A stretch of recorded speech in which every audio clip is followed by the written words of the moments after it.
Bangsa Turki Seljuk muncul dari stepa luas Asia Tengah, wilayah yang terbiasa dengan pasang surut kekuatan nomaden. Orang-orang nomaden ini, Oghuz, dikenal karena keterampilan berkuda dan kehebatan militer mereka. Mereka hidup terikat dengan kuda-kuda mereka, gerakan mereka ditentukan oleh musim dan pencarian padang rumput. Seljuk Bey, seorang kepala suku yang sangat ambisius dan licik, menjadi terkenal di lingkungan ini. Dia menyatukan sejumlah besar suku Oghuz di bawah benderanya. Didorong oleh campuran faktor yang kompleks, termasuk tekanan dari kelompok nomaden lain dan daya pikat tanah kaya di selatan, Seljuk mulai memimpin rakyatnya ke barat. Mereka menyeberangi sungai Sirdarya, menandai momen penting dalam sejarah mereka. Gerakan ini membawa mereka lebih dekat dengan dunia Islam, khususnya perbatasan timur kekhalifahan Abbasiyah. Seljuk, meskipun awalnya penganut kepercayaan shamanistik tradisional mereka, secara bertahap memeluk Islam. Konversi ini terbukti penting bagi kesuksesan mereka di masa depan. Ini memberi mereka struktur sosial dan kerangka hukum yang baru. Ini juga memungkinkan mereka untuk berintegrasi ke dalam struktur kekuasaan yang ada di dunia Islam. Seljuk, dengan kekuatan militer mereka yang semakin besar, sekarang siap untuk memainkan peran penting dalam nasib kekhalifahan Abbasiyah, yang pada saat itu sedang bergulat dengan kelemahan internal dan ancaman eksternal. Kedatangan pendatang baru yang energik dan ambisius ini di panggung sejarah Timur Tengah akan memiliki konsekuensi yang besar dan abadi. Migrasi Seljuk berlanjut di bawah kepemimpinan Togrul Bek, cucu Seljuk. Togrul mewarisi ambisi dan ketajaman militer kakeknya. Dia dengan cepat membuktikan dirinya sebagai pemimpin yang cerdas dan cakap, mengkonsolidasikan cengkeramannya atas konfederasi Seljuk. Togrul memimpin pasukannya lebih dalam ke Persia, wilayah yang dilemahkan oleh perpecahan internal dan kekuatan kekaisaran Ghaznavid yang semakin menurun. Ghaznavid, yang pernah menjadi kekuatan tangguh di Persia Timur, tidak dapat menahan serangan Seljuk. Pasukan Togrul yang disiplin dan sangat setia, memenangkan serangkaian kemenangan yang menentukan. Kemenangan ini memungkinkan mereka untuk mengamankan kendali atas kota-kota penting dan rute perdagangan. Mereka memantapkan dominasi mereka atas wilayah yang luas yang membentang dari Khwarazm di timur, hingga perbatasan Anatolia di barat. Namun, Seljuk tidak tertarik untuk hanya mengganti satu kerajaan yang runtuh dengan kerajaan lainnya. Togrul memahami pentingnya legitimasi di dunia Islam. Dia berusaha untuk melegitimasi pemerintahannya dengan mencari pengakuan dari Khalifah Abbasiyah, kepala nominal komunitas Islam. Pada saat ini, kekhalifahan Abbasiyah adalah bayangan dari kejayaannya di masa lalu. Khalifah sendiri adalah tahanan virtual di Baghdad, dikendalikan oleh dinasti Buyid. Buyid adalah Muslim Syiah yang, meskipun mengakui otoritas spiritual Khalifah, memegang kekuasaan yang sebenarnya. Pengaturan ini tidak dapat diterima oleh Seljuk Sunni. Pada tahun 1055, Togrul Bek bergerak menuju Baghdad, seolah-olah untuk membebaskan Khalifah dari kendali Buyid, dan memulihkan otoritas kekhalifahan Abbasiyah yang sah. Langkah berani ini akan memiliki konsekuensi yang luas, menandai titik balik dalam sejarah Seljuk, dan mengantarkan era baru di dunia Islam. Penaklukan Baghdad oleh Seljuk pada tahun 1055 adalah momen penting dalam sejarah Islam. Itu menandai berakhirnya dominasi Buyid, dan kebangkitan kembali pengaruh Sunni. Togrul Bek, yang telah memasuki kota sebagai pembebas, memperlakukan Khalifah Abbasiyah, Al-Qaim, dengan hormat dan penuh hormat. Dia berhati-hati untuk menampilkan dirinya sebagai pelindung dan pembela kekhalifahan, bukan perampas kekuasaan. Tindakan kesalehan dan ketajaman politik ini, membuat Togrul mendapat dukungan luas di kalangan penduduk Sunni. Itu juga memberinya legitimasi di mata dunia Islam yang lebih luas. Khalifah, yang menyadari pergeseran keseimbangan kekuasaan, menganugerahkan Togrul gelar Sultan, gelar yang menandakan kekuasaan dan otoritas duniawi. Ini menandai awal Kesultanan Seljuk, sebuah kerajaan Muslim Sunni yang kuat yang akan mendominasi Timur Tengah untuk abad berikutnya. Seljuk, yang sekarang mapan di Baghdad, memulai periode ekspansi dan konsolidasi yang cepat. Mereka memperluas kendali mereka atas Suriah, Palestina, dan sebagian Anatolia, membawa wilayah-wilayah ini di bawah kekuasaan mereka.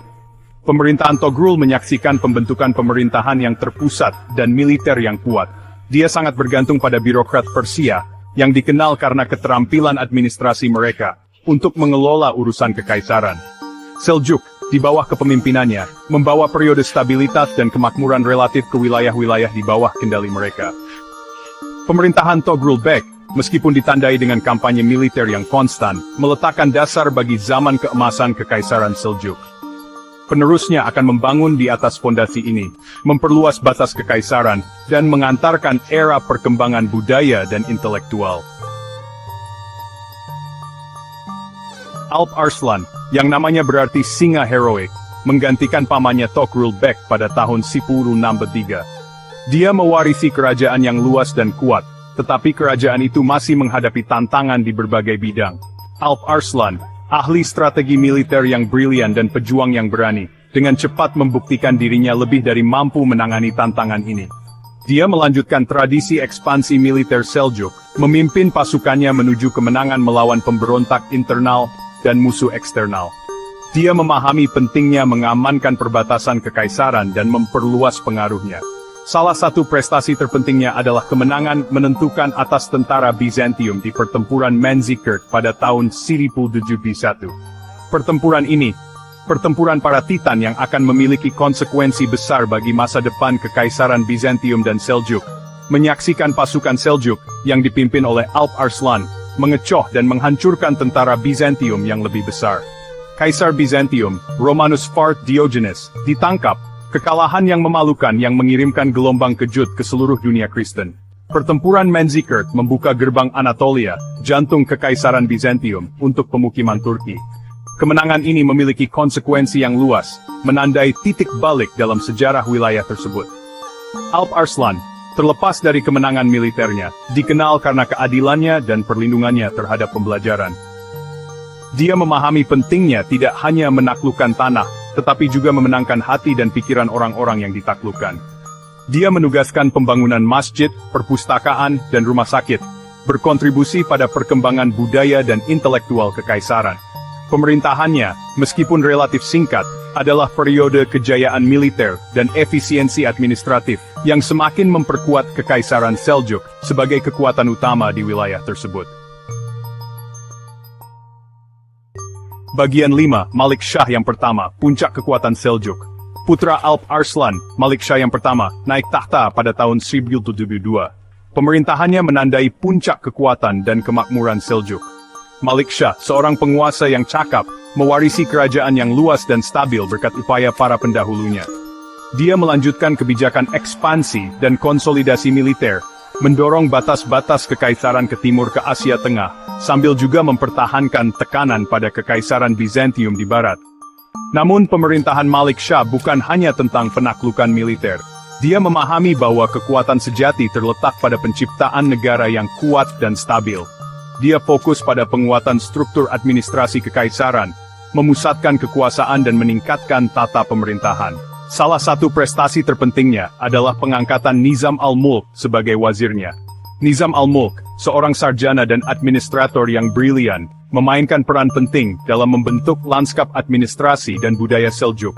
Dia mereformasi sistem pajak, merampingkan birokrasi, dan melindungi para sarjana dan seniman, berkontribusi pada berkembangnya kehidupan intelektual selama periode ini. Di bawah bimbingannya, Kekaisaran Seljuk mengalami zaman keemasan. Masjid, perpustakaan, dan madrasah baru, pusat pembelajaran Islam, dibangun di seluruh kekaisaran. Para sarjana dan seniman berbondong-bondong ke istana Seljuk, tertarik oleh perlindungan dan gejolak intelektual pada zaman itu. Kekaisaran Seljuk, di bawah pemerintahan Malik Shah, menjadi pusat peradaban Islam, pengaruhnya menyebar ke seluruh Timur Tengah dan sekitarnya. Periode kedamaian dan kemakmuran ini, bagaimanapun, tidak akan bertahan selamanya. Benih-benih kemunduran yang sudah ditaburkan akan segera mulai tumbuh, mengancam stabilitas dan persatuan Kekaisaran Seljuk. Bagian 6, benih-benih kemunduran, perselisihan internal dan fragmentasi. Kematian Malik Shah yang pertama pada tahun 1092, menandai titik balik dalam nasib Kekaisaran Seljuk. Kematiannya, meskipun tidak sepenuhnya tak terduga, memicu krisis suksesi yang akan memiliki konsekuensi jangka panjang. Malik Shah meninggalkan beberapa putra, masing-masing dengan ambisi dan pendukung mereka sendiri. Hal ini menyebabkan periode perselisihan internal yang intens, karena faksi-faksi yang bersaing, masing-masing mendukung pewaris yang berbeda, bersaing untuk menguasai kekaisaran. Kekaisaran Seljuk yang dulunya bersatu, disatukan oleh kekuatan dan karisma para penguasanya, mulai terpecah belah. Cabang-cabang berbeda dari dinasti Seljuk mendirikan kesultanan independen mereka sendiri. Masing-masing berusaha untuk memperluas kekuasaan mereka sendiri, dengan mengorbankan yang lain.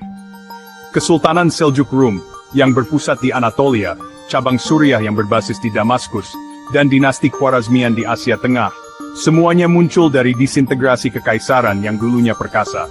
Fragmentasi ini melemahkan cengkeraman Seljuk pada kekuasaan, membuat mereka rentan terhadap pemberontakan internal dan ancaman eksternal. Birokrasi yang dulunya efisien, yang dipelihara dengan hati-hati oleh orang-orang seperti Nizam al-Mulk, mulai runtuh ketika faksi-faksi yang bersaing menunjuk loyalis mereka sendiri ke posisi-posisi kunci. Penurunan otoritas pusat menyebabkan kebangkitan kembali kekuatan lokal, dengan gubernur provinsi dan panglima perang lokal menegaskan kemerdekaan mereka. Kekaisaran Seljuk, yang dulunya merupakan mercusuar persatuan dan kekuatan, sekarang terperangkap dalam spiral perselisihan internal dan fragmentasi. Sumber dayanya terkuras oleh pertikaian yang terus-menerus. Kelemahan internal ini tidak luput dari perhatian kekuatan eksternal, yang terlalu ingin memanfaatkan situasi untuk keuntungan mereka sendiri. Bagian 7, Ancaman Eksternal, Perang Salib dan Invasi Mongol. Ketika Kekaisaran Seljuk bergulat dengan perpecahan internal, ancaman baru muncul di Cakrawala. Barat Kristen, didorong oleh seruan untuk pembebasan Tanah Suci, melancarkan Perang Salib pertama pada tahun 1905. Ini menandai dimulainya perjuangan selama 2 abad antara Barat Kristen dan Timur Islam. Kedatangan tentara salib, pasukan tempur yang sangat termotivasi dan diperlengkapi dengan baik, menambah lapisan kompleksitas lain pada situasi yang sudah bergejolak di Timur Tengah. Seljuk, yang dilemahkan oleh perpecahan internal, mendapati diri mereka kesulitan untuk menolak kemajuan tentara salib. Sementara Seljuk memang mencapai beberapa kemenangan melawan tentara salib, terutama di pertempuran Haran pada tahun 1104. Mereka tidak dapat mencegah pembentukan negara-negara tentara salib di sepanjang pantai Levant. Hilangnya wilayah-wilayah ini, yang penting secara ekonomi dan strategis, semakin melemahkan Kesultanan Seljuk. Seolah-olah ancaman tentara salib tidak cukup, musuh lain yang bahkan lebih tangguh muncul di perbatasan timur Kekaisaran pada abad ke-13 bangsa Mongol. Tentara Mongol, yang dipimpin oleh Genghis Khan dan para penerusnya, menyapu Asia, meninggalkan jejak kehancuran di belakang mereka. Seljuk, yang sudah dilemahkan oleh perselisihan internal dan perang salib, tidak siap menghadapi ancaman baru ini. Invasi Mongol terbukti menjadi paku terakhir di peti mati Kesultanan Seljuk. Tentara Mongol, yang dikenal karena kehebatan dan kekejaman militer mereka, menimbulkan serangkaian kekalahan telak di Seljuk, yang berpuncak pada pertempuran Keseda pada tahun 1243. Pertempuran ini menandai berakhirnya Kesultanan Seljuk Rum, benteng besar terakhir kekuatan Seljuk. Bagian 8, Kejatuhan Kesultanan Seljuk. Pertempuran Keseda pada tahun 1243, menandai berakhirnya Kesultanan Seljuk Rum, dan secara efektif mengakhiri Kekaisaran Seljuk sebagai kekuatan politik utama.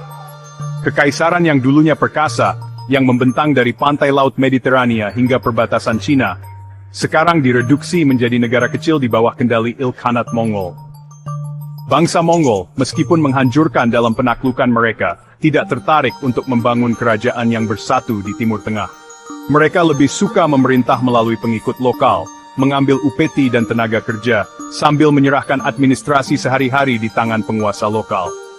Kesultanan Seljuk, yang dulunya merupakan simbol kekuatan dan persatuan Islam, sekarang hanyalah bayangan dari dirinya yang dulu. Wilayahnya terpecah-pecah, harta bendanya terkuras, pasukannya yang dulu perkasa hancur. Kemunduran dan kejatuhan Kekaisaran Seljuk adalah proses yang kompleks, pembakaran yang lambat daripada keruntuhan yang tiba-tiba. Itu adalah kombinasi dari faktor internal dan eksternal yang pada akhirnya menyebabkan kematian mereka. Perselisihan internal, fragmentasi kekaisaran, dan perebutan kekuasaan yang terus-menerus antara faksi-faksi yang bersaing melemahkan negara Seljuk dari dalam, membuatnya rentan terhadap ancaman eksternal.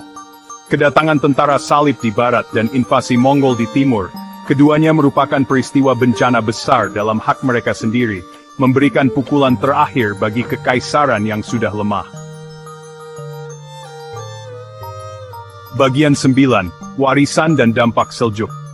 Kekaisaran Seljuk, meskipun akhirnya runtuh di bawah beban kontradiksi internal dan tekanan eksternalnya sendiri, meninggalkan jejak yang tak terhapuskan dalam perjalanan sejarah. Kebangkitan mereka ke tampuk kekuasaan pada abad ke-11 secara fundamental, membentuk kembali lanskap politik dan budaya Timur Tengah, membuka jalan bagi dinasti baru dan bentuk ekspresi budaya baru.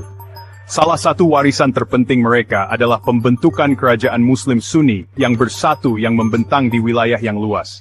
Kekaisaran Seljuk ini pada puncaknya, membawa periode stabilitas dan kemakmuran relatif ke wilayah tersebut, mendorong perdagangan dan pertukaran budaya antara berbagai bagian dunia Islam. Seljuk, meskipun mereka sendiri berasal dari Turki, menganut budaya dan bahasa Persia, menjadikan Persia sebagai bahasa administrasi dan budaya tinggi di istana mereka. Perpaduan tradisi Turki dan Persia ini memiliki dampak yang langgeng pada perkembangan seni, arsitektur, dan sastra di wilayah tersebut. Periode Seljuk menyaksikan perkembangan kehidupan intelektual, dengan para sarjana seperti Al-Ghazali dan Omar Khayyam, memberikan kontribusi yang signifikan bagi teologi, filsafat, dan sains Islam. Perlindungan Seljuk terhadap madrasah, lembaga pendidikan tinggi, membantu menyebarkan pengetahuan dan beasiswa Islam ke seluruh kekaisaran dan sekitarnya. Seljuk, terlepas dari kehebatan militer mereka, juga merupakan pelindung seni. Mereka menugaskan pembangunan masjid, istana, dan karavanserai yang megah. Banyak di antaranya masih berdiri hingga saat ini, sebagai bukti kemegahan arsitektur zaman mereka. Kekaisaran Seljuk, meskipun akhirnya runtuh, memainkan peran penting dalam membentuk nasib Timur Tengah. Warisan mereka masih dapat dirasakan hingga saat ini dalam lanskap budaya wilayah tersebut, struktur politiknya, dan tradisi keagamaannya.